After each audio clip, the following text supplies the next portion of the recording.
Hey guys, welcome to another episode of Conversations with Beer Bloggers, where we talk to craft beer bloggers from all over the world about what else? Craft beer. I'm your host, Josh Short from Short on Beer. Today we have an awesome episode for you. We're interviewing one of my friends, Oliver Gray from Literature and Libation. You may have heard the saying before that you are the sum of the 5 people that you hang out with the most. I feel that's also true for content creators. That content creators are the sum of the 5 most prevalent sources of content that they consume. If you spend all day on TMZ or BuzzFeed, you're gonna create mindless junk. But if you spend all day reading sites like Oliver's or other friends of the program, you're gonna create thought-provoking, mind-changing, inspirational content, which is what we're all trying to do, right?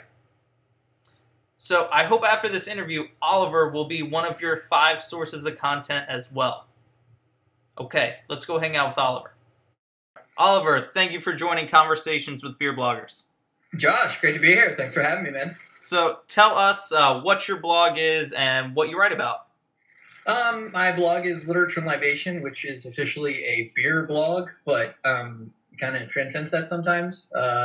I kind of don't want to be the traditional just write reviews and do nothing else blog. So the literature part seems to play pretty heavy. I do a lot of short stories based on beer, a lot of essay for the writing, and I just happen to like beer, and beer happens to be my catalyst. So how did you get into the blogging aspect of beer? I started the blog itself as a writing blog back in like 2008, late 2007. Partly just for an outlet for my writing. This is before I did grad school or anything like that, so it's just a place for me to put my writing. And I actually did a review of Bud Light Platinum. It was one of the first ones I did, and yeah, it's pretty bad. But my sister dared me. She's like, "You won't review Bud Light Platinum," and I did, and my friends loved it. And so I just started getting samplers of beer and writing these quirky reviews, and it's all downhill from there. So 2013 was a big year for you. I know you got a lot of awards and accolades. Can you tell us a little bit about those?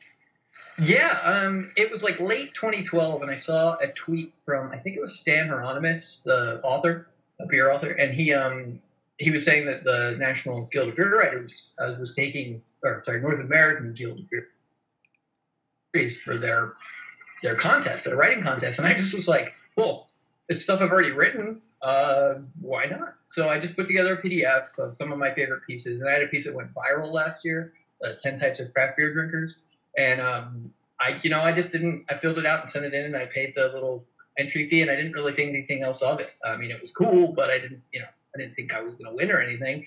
And then at Great American Beer Festival, they just announced that I won the blog of the year, and I had a heart attack. It was really, really cool. So, and it's kind of opened some doors for me in terms of interacting with other people. It looks pretty good on the resume / blog itself. And I think it really kind of, in my mind, helped me say, it's okay. I can write about beer. It's a legitimate thing, and people will read it. And which I was kind of up in the air about, because you tell people, oh, you write about beer, and they kind of laugh at you. But it's it's a real industry, and people drink beer, and it's delicious, and we need to talk about it. So if somebody was to stumble upon your blog who's never been there before, what should they expect to see? It's not your average beer blog, is a good way to put it. I think I jokingly said it was like a drunken version of Antiques Roadshow. It's just a little bit of everything. I don't really have a schedule of things I want to post. I am trying to work on something that's a little more consistent. But, you might get a review. You might get something I've done with beertography, graphics. I made some animated GIFs that got freshly pressed recently, and that was pretty cool. So really, whatever strikes my fancy. I have a couple of ideas for this year that are off the wall. My whole goal is to entertain and do something different. Because I want people to read more than anything. So I crowdsourced some questions on Twitter. I'm sure you saw some of them already. Yeah. So this one's from @EpicBeerGirl. What is your favorite everyday drinking beer? It's a pretty loaded question. It's like asking me what my favorite book is, really.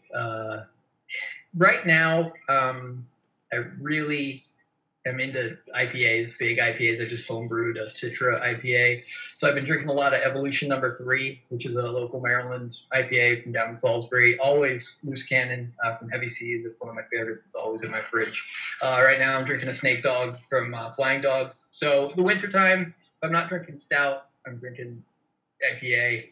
But again, ask me 6 months from now, and I'll probably say Saison or, a lager or an amber or something. It really depends on what kind of mood I'm in.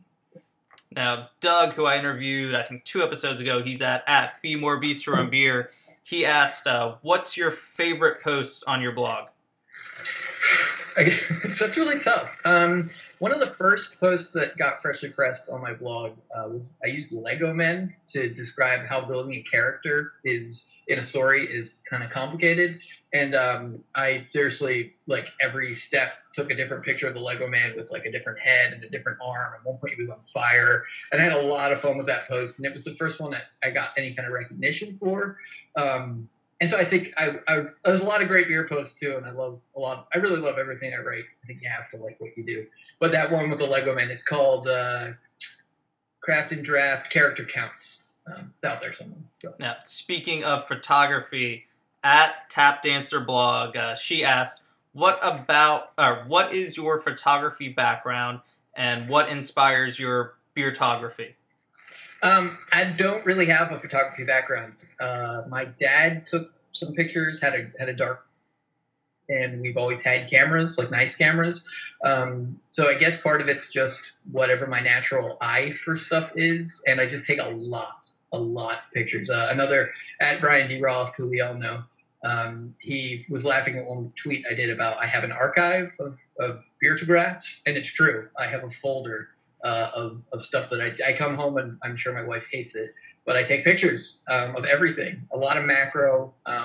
Oftentimes it's beer, sometimes it's the cats, sometimes it's whatever food we have around. I feel good with a camera in my hand. So no formal training, just a lot of trial and error and practice over the years.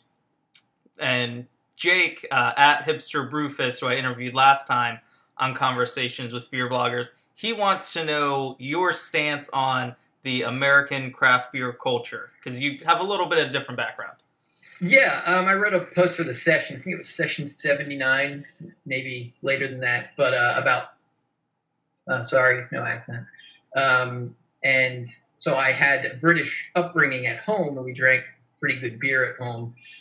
So I'm really happy with where the American beer movement's going. I know there's a lot of naysayers, and you could argue that some of the experimentation is a bit extreme, but I'm just glad to see variation. And I think in a few years it'll probably settle down where the flagship beers, that made a brewery popular will become popular again.